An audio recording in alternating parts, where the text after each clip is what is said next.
Welcome to Mark Bajerski YouTube channel. Hi.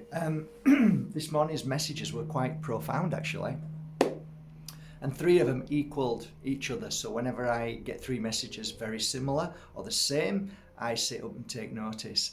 So today's subject from Melanie, I think, a guy called Tony, and Elizabeth. So thank you very much. I hope you're watching this, and maybe I'll help you shine a little bit of light over this particular topic, which is obviously one of the most powerful topics in the world.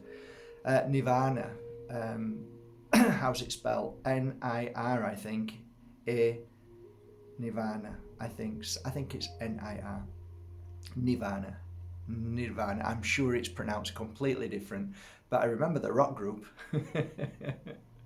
And I had a good story about that, the rock group. Anyway, so how do we reach this?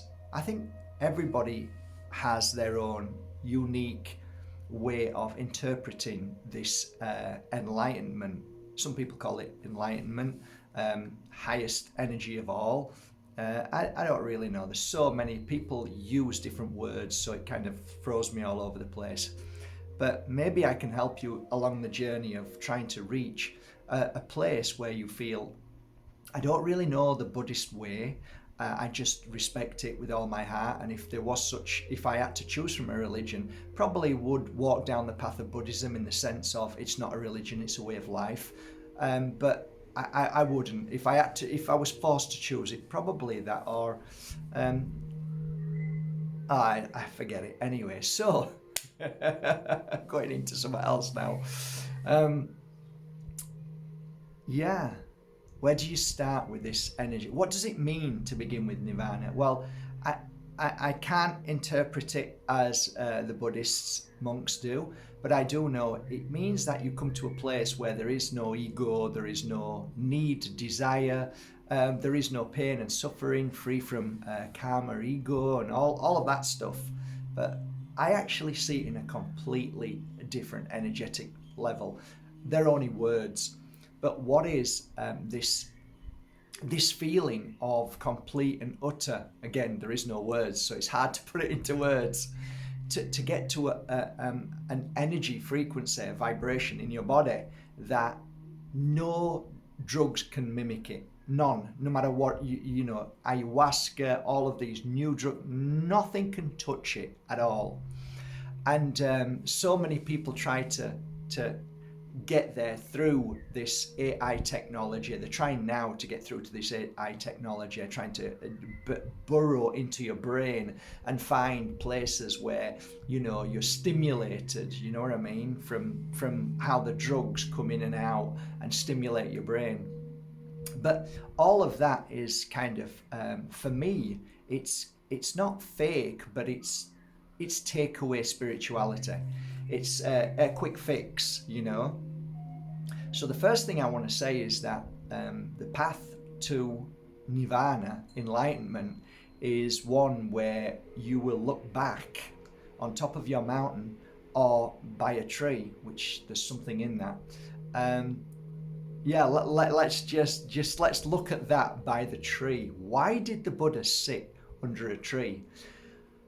I don't think many people really talk about this, but I understand that when I was a kid, as I was growing up, I soon realized that there was a mass agenda to mock and ridicule people who walked away from the parasitical system that we live in.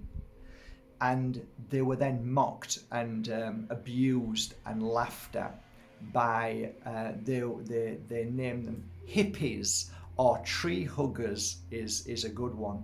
Something in that. Tree huggers made you look stupid from hugging a tree. And of course that was all BS. That was just made. There was people dressed up with long hair hugging trees and all of this kind of stuff. But you look in history and you realize trees are the most powerful life force on planet Earth, apart from Mother Earth herself and the sea. So there's something in trees, and I've often said to you guys, if you've ever watched my videos, whenever I've connected to the path of healing, you find that in all walks of life, all around the world. When you connect to the path of healing, all of a sudden you're drawn to a tree. Why is it that the shamans of this world have this ritual where the tree finds you, or you find the tree, and you make a commitment to each other that if you decide to go on a path of healing, that the tree will always be there to heal you? It's fascinating, because people say, how can trees speak to you? But flowers speak to us. Plants speak to us. They tell us what we should be eating. So back in the days when we had intuition, and that was part of our development of a child, this healer, which could be a healer of the land, a healer of the plants, and normally it's the women because they have great smell and intuition, they would go into the forest and they would know exactly what plant to use to help heal certain issues that the village had. So they would be known as healers. So how did they know that that particular plant or root would be helpful for an ailment that somebody would have? Because they speak to us. They speak to us through frequency and vibration. And because they don't speak out loud, people say, well, that's BS, but it's not. I'm getting there, guys. I really am. We have to sometimes go off topic to get back to where we are, so bear with me, okay? So trees are an important part of, let's call it enlightenment. Let's just call it that. It's easier. So by sitting by a tree, you find that the frequency of a tree helps you vibrate to its frequency. And so many people who have had these eureka moments were sat by a tree, whether it was an apple, which is for me it's a metaphor, that something just made them realize, oh my God, I've just come up with something. No, you haven't come up with something, mate. The tree told you. Mother Earth tells us. The spirit world tells us all the time. So when you're in nature and you're by a tree, it's the connector to our spirit world. So there is a frequency in Mother Earth that gives us this energy to connect to the spirit world and to connect to the truth of the tree. And the tree knows a lot because it's been there a long time. It has a lot of knowledge. It hears a lot of things. It's a spirit. So a tree is should be one part of this unique jigsaw of reaching enlightenment. So going back to conquering this mountain, which is, imagine you're at the top of the mountain and you end up feeling this energy. So along the way, as any mountain, you'll slip, you'll bruise yourself, you'll fall, you'll get up and you'll realize that, oh, I need to learn from that. Don't stand on rocks as you're going up mountains because they might be loose. Be careful about pulling something as you're climbing up because the roots might not be strong. So you learn as you climb the mountain. And that learning process is all part of enlightenment. So in truth, the path that you're walking now, when you wake up in the morning and you meet people, and some people are nice, some people are awful, you focus on things that you realize you wish you hadn't have done. It's the same as climbing a mountain. So everything that you do right now is part of enlightenment, or part of the mountain that you're walking. Your mountain, nobody else's. Most people want to get into a helicopter and get to the top of that mountain. But when they get there, they realize that it's not as nice as what they thought. And that's normally drugs. It's normally people helping them, giving them everything that they need. So it's never the same. But when you climb that mountain, when you say, I don't want the drugs to get high, I don't want any of these things, I want to do it in my own natural way. When you get to the top of that mountain, the feeling that you get is true nirvana, is true enlightenment. So you see, a lot of people think that they get enlightenment by drugs, but it's not. It's a quick fix and it doesn't last. And then you're back to it again, desperately in need of that fix again. Whereas when you actually touch, when you feel, when you vibrate at real nirvana, enlightenment, whether it's for half a millisecond or 10 minutes or 2 minutes, that frequency stays within your body. It's always there then. It never disappears, it never goes, it's always with you. So it heightens your vibration to a new vibration, so you become an even greater lighthouse for the world. Now, if you were vibrating at Nirvana all the time, you'd be banging into walls, you'd be banging into lampposts on the street, you'd be getting knocked over. So that's not what this world is about. And I often say to people, if you try and reach this spiritual enlightenment all the time, I'd say to you, what's the point in living? You might as well have stayed at home. You might as well have stayed in the spirit world if all you're trying to do is reach the spirit world energy of enlightenment and nirvana. So part of your journey is to climb the mountain and to enjoy the journey. So each step you do, learn, enjoy it. Yes, you're going to fall. Yes, people are going to hurt you. Yes, you're going to do some things that are silly, but you learn from it the closer you get to the top of your mountain. So Nirvana to me was a point when I started this journey, and I realized I started from a child, and everything that I went through took me to the age of 38 for the point where I realized that everything outside was a lie. Everything that I was taught was a lie. Everything that people told me was a lie. And it took me the furthest away from true enlightenment. And that is an absolute fact for anybody on this planet Earth, no matter who you are. Religion, politics, school system, parasite governments, all of them. It's all deliberately taking you away from who you truly are and why you came onto this planet Earth. Everything that you, when you wake up in the morning, everything was never meant to be like this. Once you understand that, then you can accept it and then try and find ways of understanding what my life is about and why I came onto this planet and what enlightenment is and what is the point of reaching Nirvana. What's the point of enlightenment? And all of these things are extremely beautiful. But for me to say to you what the point is, why it is, would be my interpretation and not yours. So that's irrelevant to this. But to reach Nirvana is something that you want to do, because everybody wants to reach a point of high vibration without feeling bad, without feeling, pain and suffering from the world and what we see is all wrong in the world. So we want to strengthen ourselves up to be able to make a difference and to change the world, right? Makes sense. That's why we came here, to change. The yin yang is always there, good and bad, light and dark, always there. You're the light, so you want to bring more light into the world. So your actions, everything you think and do is all part of the walking up that mountain to Nirvana. Okay, makes sense. So here's some of the things that I've learned from 38 years old till 54, nearly 55 now. Oh, you old bugger. Hey, I feel 18. I feel great. So here's the things that really helped me.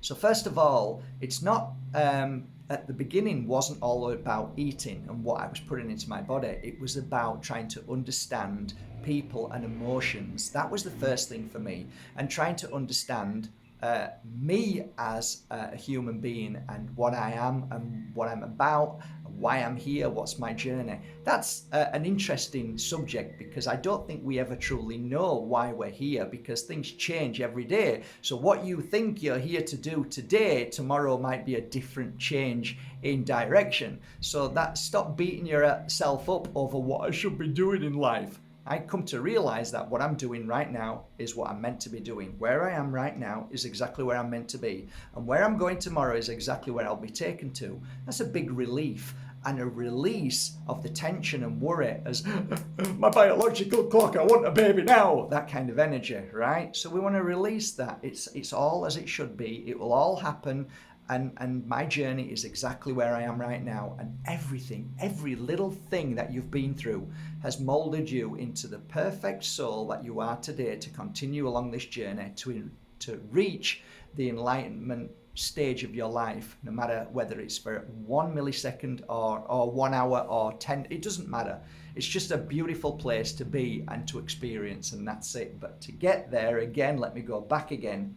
So understanding our emotion, our state, our being, who am I? Why am I triggered by all of these things? Why do people upset me? Why do people make me feel bad? Why am I not happy? Happiness is an absolute must vibration that we need to conquer. What do you mean happy? I've never even been happy. Exactly. So you need to have to learn to be happy. It's not about dancing silly. It's not about all of those things to try and make you happy. It's about happiness is a natural form that comes in the body as you change. So if you score a goal and you feel happy, that again is another quick fix. That isn't real happiness. That's just something that you've achieved in the moment, feel good about it, and then it's gone again. And then you're chasing it again. So that's an addiction thing. Forget that. That's not important. Happiness is every step you take up that mountain, that you're learning on your path, that you're learning and strengthening, and that your eyes are opening and you're seeing things that you've never seen before. And as you get stronger up that mountain and you fall and you get back up and you're learning to balance, everything is about balance. And when you're balancing your life and everything that you do is all about intuition, going into your consciousness and feeling every step you take, maybe I shouldn't go this way, maybe I've got a feeling I need to go this way up the mountain because I don't feel like that's going to be good. Follow that gut feeling. And that is every day when you wake up in the morning, maybe I shouldn't go down there today, maybe I should do this, maybe I shouldn't be friends with that person because maybe she might not be that nice, and maybe I should start listening to me. These are things that give you strength and balance. And once you start to listen to your spiritual being, who you are, not the spacesuit, not the eyes, not the brain, not the mouth, not the lips, not the body, that inside you is who you are, that never dies. When you start to listen to your higher consciousness, that the spirit, the soul that's within you, however you want to call it, the real you that never dies, when you start to listen to that and tell your mind to shut up and use your mind when you're walking up the mountain and, okay, turn left, turn right. Okay, watch, that's a big brick. That's great. You're using your mind as a tool. But there's a consciousness side that says, okay, forget about the bricks, forget about this and that. Just don't go that way. Why don't go that way? The brain says everything looks okay, but something says in here, don't go that way. Go this way. The brain says, no, go that way. You said, no, I'm listening to me, the true me. I'm going this way. I'm following my consciousness. Then you fall and your brain says, I told you shouldn't have gone that way. But actually, when you get back up, if you'd have gone back to the other way, you'd have found that that way was dangerous and there could have been a cliff and you could have died. So we're always looking at ways that the brain tells us we should have done this and I shouldn't have gone out with him and it's broken my heart and I won't do that again. All of that is the brain, not the spirit, because the spirit knows exactly what to do if you listen to it. So follow the spirits, follow the consciousness. That is a route to enlightenment. That is the greatest path. Whether it be happy or sad or challenging or difficult, you will always be on that path and you'll always be protected and guided, okay? If you listen to your brain, that's when sometimes you can have accidents and you have to be careful. So, it's interesting because there's two observations on that. Hang on a minute, if you're going that way and we're all protected all the time, then yeah, but some things can be more dangerous than others and it can take us longer on our journey to get to the top of the mountain. Is it right? Is it wrong? No such thing as right and wrong. But I tell you what, I'd rather walk up the mountain where it's a little bit easier than more challenging at times. So I'm just trying to help you reach to Nirvana in a way that you listen to your consciousness. So follow that. Most people don't, and then they wish they hadn't. I knew I shouldn't have done that. I knew I shouldn't have been with him. I knew I shouldn't have gone with him. I knew I shouldn't have gone with her. That energy. Okay, well, then next time listen. But you never do. You keep listening to this. Ooh, they look beautiful. Look at the teeth. Look at their eyes. Look at their lips. Ooh, they're all beautiful. No, they're not that beautiful. They might look beautiful from the outside, but from the inside, not very nice. Oh, but. So again, to reach enlightenment, you have to learn how to listen to this spirit inside you, which is you, not this brain. The brain is a tool. It never stops. There's no full stop. The brain continues all the time. And if you keep going to the brain will continue. You won't be able to sleep. You won't be able to meditate. You won't be able to do anything that brings us to enlightenment. You'll always be stuck in here. So you have to learn to switch the brain off when is not needed. I've told you, you cross the road, you look left and right, fantastic. That's my brain. That's what it's used for. It's a tool, okay? But it's not used for your future. It's not used for, feeling of who I want to be with and, here's where you should be feeling and trust. All your relationships, all your thoughts, feelings, everything, trust. All about here. So, from now on, start to listen to here and not here. How do I do that? It can only be done when you are in, and this is going to sound boring to a lot of people, when you're in your own space. And Also, to another 50%, you're going to think this is fearful, this is awful, I don't want to go there. Some people like start feeling really dreadfully fear because they don't like to be on their own, and then the other half actually get threatened by it and get really angry. So there's a lot of mixed emotions about being on your own, because we've been told that being on your own is a loner, being on your own is a black sheep, being on your own means you're a freak and you're a weirdo. That was deliberately done because the system parasite thinking wants you to huddle together in a group so they can control you as sheep, whereas actually the real power, the real magicians of this world, the real healers of this world are always on their own, because they are strong enough to be in their own. They're strong enough to understand who they are. They're strong enough to be an example to the world, different from the rest. So you have 99% of sheep all eating grass, and you are like the lion, and that you should embrace that. So being on your own is a wonderful thing. That's why so many people like to go off on their own who are trying to reach Nirvana. So it's important, like the Buddha sat under a tree on his own for many, many years. They say 18 years. Lots of other great hearts of this world, power energies of this world, people who shone lights, are very individual, and they spend a lot of time in their own energy. I do not like the word being on my own, because you're not on your own. You are connected to Mother Earth. You are connected to the universe. You are connected to your guides, angels, spirits, family in the spirit world, archangels. You can go on forever. It doesn't matter. It's still energy around you that you can always attune to and you can always be. That's why I'm never on my own. I've got a picture of my mum there and a grandma, which used to be a grandma in a past life. They're always with me. They're all my family. They're all connected to me. All of the people on this wall, all the photos, they're always here. Just a moment's thought brings me anybody that I want to call into this room, because your thought is an actual telephone conversation or an email or a text to somebody in the spirit world, because you don't realize that your thoughts are not just thoughts. They are a powerful energetic frequency that touch whoever you're thinking at any given moment. Why is it you sometimes think to yourself, oh, I was only just thinking about you, and then you've just rung, or I've just met you? That's right, because you communicated to each other. And there is a great text that look back in ancient history that says that we used to actually be telepathic with each other, and we used to use that, but that got killed. Okay, it's dead now, so nobody uses it, so nobody believes it, but it's actually genuine. Oh, I'll tell you something else as well.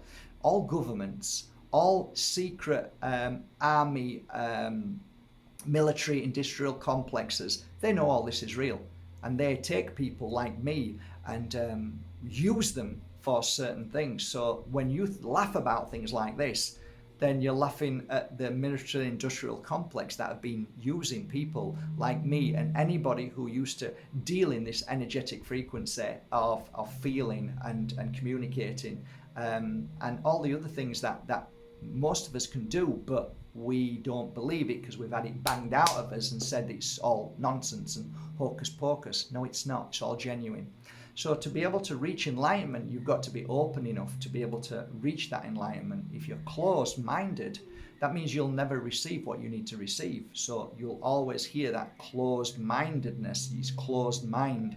There's something in that. You need to be open-minded to reach nirvana. Open-minded means that you are now allowed to receive what needs to come in.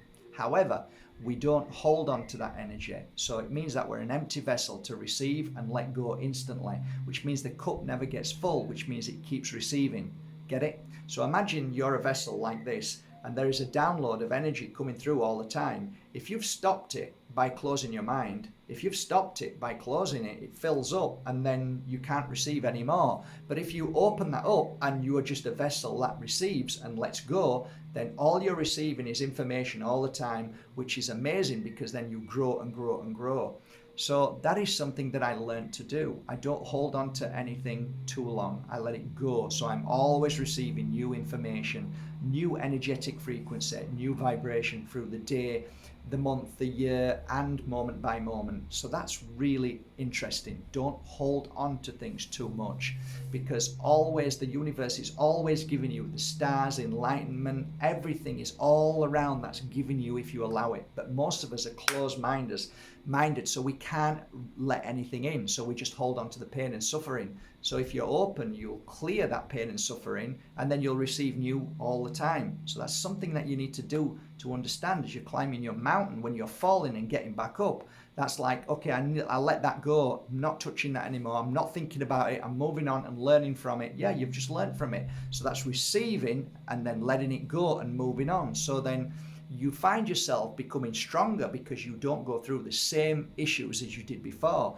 You learn both spiritually, physically, and emotionally, and that's what you're doing every day, and that's taking you closer to your enlightenment, to your nirvana.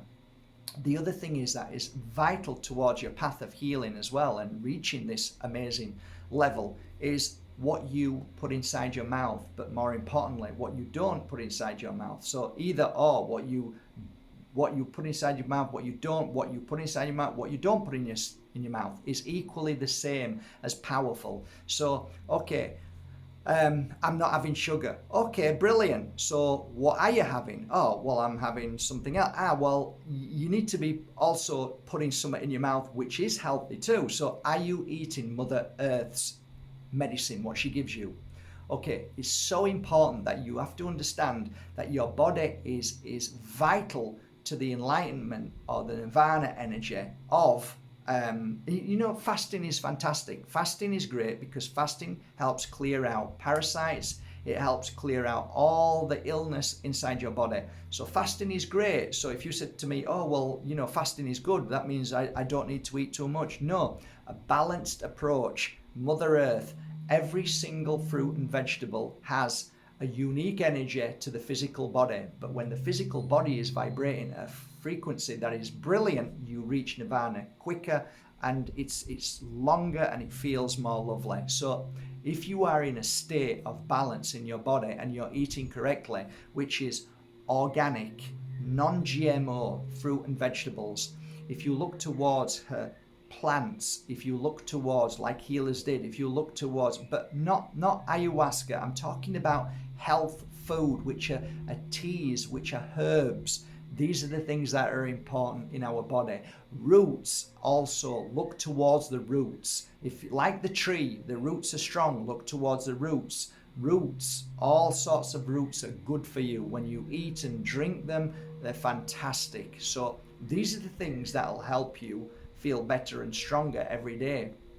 So once you've got a healthy body and you're finding yourself becoming healthy as you're climbing this mountain with your emotions and learning all of these things about life, and knowing that where you are is where you're meant to be and where you're going is where you're going to be taken, that means that you trust your path. It means that you've let go of your past. You're not holding on to pain. You're certainly not holding on to fear, because fear stops us from healing. You cannot reach nirvana if your body is not healing. You have to be in a complete healing process all the time. So that means that when you eat healthy, let food be thy medicine, let medicine be thy food, you're finding that your body is healing all the time. So every little thing you do, whether it's going out there and meeting right people who love you for who you are, for going out there and watching and looking at things that please the heart, the soul, the spirit, staying away from the anger, staying away from the war, staying away from the manipulation, staying away from people's judgment, staying away from tittle-tattle, people talking, staying away from all that, and finding your energy, respecting your energy wherever you are. This energy in this room is amazing. I want to stay here. The energy in that place there is awful. I can feel it. I don't know why. I'm staying away from there. So everything that you do is about respect, respecting your body. Why? Because you want to reach enlightenment, nirvana, and these are the steps. So once you've got there, once you're eating correctly, once you're looking after your body, once you're keeping away from negative energy, once you start to really address what's important in your life and what you would like in your life, in the sense of, I now know what I don't want, Now what I do want is I'm going to try and experience. This is called adventure. Adventure means that whatever you do, you don't see it as fear. You've been programmed to believe that anything that you don't know what you're doing is filled with fear, when it should be an adventure. So you have to change the chip, unlearn, and create this new idea of, I don't know what I'm going to do, but I'm going to enjoy it. I don't know where I'm going and where it's taking me, but I'm going to enjoy it as an adventure. This is an energy that also lifts and heals and strengthens every single part of your body. Eat an apple a day, it generates at least 10,000 electrical parts in your body. Apples, all fruits, everything like that which is organic will start to, and you'll smell it. Eventually you'll start to smell what you want. I want one of them. I don't know why, but I need a banana. I don't know why, but I want some. I need some celery today. Oh, I want some broccoli today. I want some tomatoes today. Good. Now you're listening to your body. Your body is the physical. You're spiritually saying this is what you need because you can feel it. So you can then start to speak, and you can start to listen, and you can start to hear every bit of medicine that is needed in your body, which is fruit and vegetables. So you're on that path now, and you're starting to look at yourself. Looking at yourself is the hardest thing in the world, because you've been told that you're ugly. You've been told that you're not perfect because you're watching TV, you're watching famous people, you're listening to their voice and, oh, they're special and I'm not. So now you've got to get rid of all of that lie. That's all a lie. That was deliberately put there so you always stay down there. And you have to look for who you are and why you came here. And I'll just give you one pointer, and it's the most simple pointer of all. You know who you are and you know how powerful you are. It's just that you don't believe that who you are and how powerful you are is good enough, because you measure yourself against the Kardashians, against singers, football players. Take that away. They've got their gift, you've got yours. But you have to believe in your gift, because your gift is equally as important to anybody else's. So I had a gift, but I said, oh, it's not good enough. I want to be this person. I want to be that person. And then I realized, big mistake. You are unique and you are perfect. And when people say to me, oh, Mark, I'd love to be like you, I say, don't say that. Be like you and find who you are. It's a little thing. It's somewhat beautiful. And whatever it is, mine was, I could feel people. I understood people. I could sense when somebody was happy and sad. So I thought, well, that's not a gift. And then I realized that actually, Mark, go with it, try it, keep going at it. And then the more I did it, the more I got deeper and deeper. And I would sit with somebody. I sit with 10,000 people and say, I feel this about you. And they say, how do you know that? And I said, I just feel it. Oh my God. And then they go out and say, do you know he knew everything about me? And then I realized, wow, it is a gift. It is a gift. So the little things that we think within ourselves are nothing because you're looking at somebody else's gift. That's where you go wrong. And that is the biggest point that you should listen to today. You have a gift. You need to sit down and realize what that gift is and start to work on it. It's there. It always has been. It was given to you at birth. It was given to you when you came into this body. You are a soul, a spirit. You are powerful, and you have everything that you need inside you. You just need to find it. And that is a beautiful path. Don't say, oh, I don't know how to find it. Just walk it and just start to believe in yourself and start to do things that make you happy, and try and look at all the good things that you are. No, I'm not good. Yes, you are good. Stop saying you're not good. Yeah, I'm not good enough to do anything. I'm rubbish at this. No, you're not rubbish at anything. You're not focused on them things because they're not important. Focus on what is important, who you are. Once you've found that, then you'll realize I am good at something. Of course you are. Everybody is, but you've got to find it. So stop looking at other things to try and be good at other things when that's not your path. Find something that makes you happy. Yeah, but that won't make me any money. It's not meant to make. That's not what this is about. It's about finding out who you are. Everything else will follow afterwards. So stop stopping yourself by saying, I can't, this isn't good enough, I'm not good enough, and this won't work, and stop that. Let go of it. The path to enlightenment is following you and your truth and your purpose, which is within you, and you just need to work on yourself by looking at yourself. That's why looking in the mirror is part of the steps to enlightenment, for sure. So look at yourself, love yourself. By loving yourself, you'll realize, oh, I love myself now, and this is good. I am good at that. Oh, I am good at this. That's how it starts. Learn to love yourself. But to learn to love yourself, you have to learn to love being in yourself, being with you. So this is something that you have to work on every day. Rome wasn't built in a day. You can't teach Einstein to a child in a day, so do it daily. And little by little, you'll find the more you do these nice things that look, being on your own and spending time and meditating and putting nice music on and drawing and doing just anything, doing anything, just being not on the phone, not scrolling. I'm talking about being in Mother Earth, being in Mother Nature. And that's why a tree is vital to this journey. A tree, Mother Earth, brings you to where you're meant to be, because Mother Earth has the frequency and the energy that then starts to work and starts to awaken. We call it the awakening the flame, and it starts to connect you to Mother Earth. That's why you were born here. You were born on Mother Earth. So you have to connect to her, not on concrete, not on flats, not in the top of a sky rises, maybe on top of a mountain. That's the energy. You're still on Mother Earth. It doesn't matter if you're in a valley. Be on Mother Earth. Be in the water. Be in natural water. Get next to a lake. All of these things will inspire you to get you back to where you're meant to be, because you're so far away from enlightenment because of what they tell you on the black screen every day that you get depressed.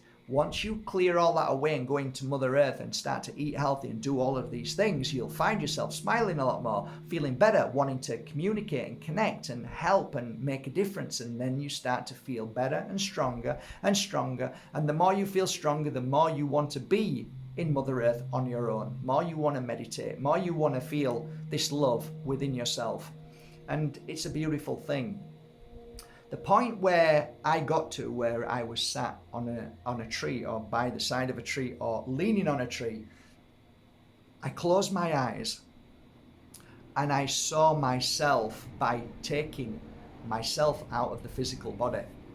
So I sat by the tree, no music, just listening to Mother Earth's music. Mother Earth's music is the birds, the frequencies, and what you find, this is a fascinating thing that nobody really talks about. When Mother Earth knows you're ready to connect, she will bring the right frequencies in. So she will bring, birds will sing, birds will come and sing at a frequency that you need. So when we listen to this music, we listen to this music in here because it's not real. We can't create that because Mother Earth can't give us natural sound. So we create it by music here, which is equally as good, but not as powerful as being in Mother Earth. It could even be a bark of a dog. It could be the noise of the tree swaying from side to side. It could be the rustle of the leaves which have fallen. It could be a bee passing by. It could be birds. It could be a sound of anything that Mother Earth gives us, the wind. So these frequencies then start to bring you closer to the energy of Nirvana. And when you're breathing in Mother Earth, when you're breathing in this frequency that's around you and around your tree, all of a sudden you're building up this energy of Nirvana, this energy which is enlightenment. It is the healing process. It's the most powerful energy which is connected, I believe, wholeheartedly to our other worlds. So the spirit world can come through. So what I did when I was sat there, I tried this. Who do I love? My mum so much. She's in the spirit world. Let's see if she can come. So I came out of my body. I walked away in the sense of my spirit sitting somewhere else, looking at the physical. And as I'm sat there, I closed my eyes as I saw this body, and I saw my mum coming round and sitting with me. So now I come back into the body and my mum sat here. I'm feeling her. I put my arms around her. She puts her arms around me, and I get to this Nirvana stage.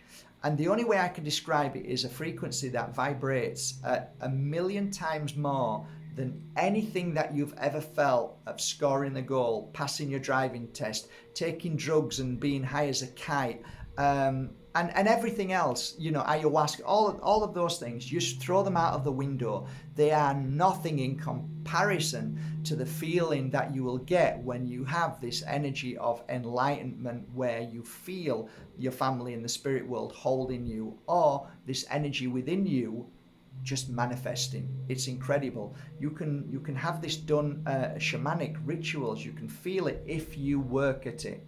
So there's many different things you can do. You can be in Mother Earth, you can meditate, and you can try little things like connecting to your family in the spirit world, or you can just be by the tree, sit there and wait for that energy as you build it up around you and within you, you can work on yourself and you can feel that happiness and that I call it the awakening of the flame inside. You awaken that so it gets stronger and stronger, and then all of a sudden you feel this euphoria, this vibration that your body basically shakes to a point that you feel in ultimate bliss. And that is a frequency that heals every single cell of your body. It electrifies you to a level that you heal. So if there's any illness, any sickness, any trauma, any disease, anything like that, it just basically kills it. It kills it because that negative energy which is stored is now disappearing. It's just absolutely going away. You can't be in Nirvana if you've got sickness and illness. You can't be. I don't believe it at all. I think you can only be in that place if you've worked towards it and cleared your body and you are healthy, both mind, body and spirit. So it's no quick fix. It can't be done in a day. It isn't take away Nirvana. It isn't take away spirituality. It's about the journey. Happiness is not a destination, okay? Nirvana is not a destination, it's a way of life. So you just go, you just keep working at it every day, each step up the mountain, feeling it. And if you feel it a little bit, great. If you feel, okay, great, it stays. And what happens is you grow and grow and grow and grow. So it's a bit like a deadline. Ooh, that's when you're dead, right? But if you go up here when you're alive, and then you go down because you're feeling bad, and you're down here because you're feeling bad, when you reach Nirvana, boop, and you come down again, you never go that low again. So you're building yourself up stronger and stronger, and then you'll find that when you reach this kind of enlightenment, you don't feel as bad. It lasts moments rather than weeks, months and years. Anything that happens around you, it doesn't affect you anymore. You feel stronger in everything, and everything isn't an issue anymore. Everything is, and you realize everything's just an illusion, and everything is just kind of like a game that we're playing. And what is it all about, and how are we reacting? And actually my reactions are pretty good now. Why? Because I'm sitting and meditating, eating properly, thinking thoughts, looking after my body, really taking care of myself in so many ways. And now you say, wow, I smile. Why am I smiling? Why am I happy? Because of all the reasons what I've just said. This isn't something simple. This is something that we want to do. And this is something that you will never be taught in your school. Teachers have no clue to this. The system, the parasite system, knows all of these things and does not want anybody to reach that strength and power, because it can't control you then. It can't manipulate you then. And once you've got that power, then you are a threat to the darkness, but then darkness leaves you alone because it can't manipulate you anymore. So in everything that you do, if you try and reach the energy of enlightenment or nirvana, you will find that each step you take will take you to a happier place where you smile more and you feel better. Now, you will always fall, you'll always feel bad, but it does not last. It disappears. Pain is inevitable, but suffering is optional. And that suffering doesn't last too long at all. These are the steps to enlightenment. Love you all.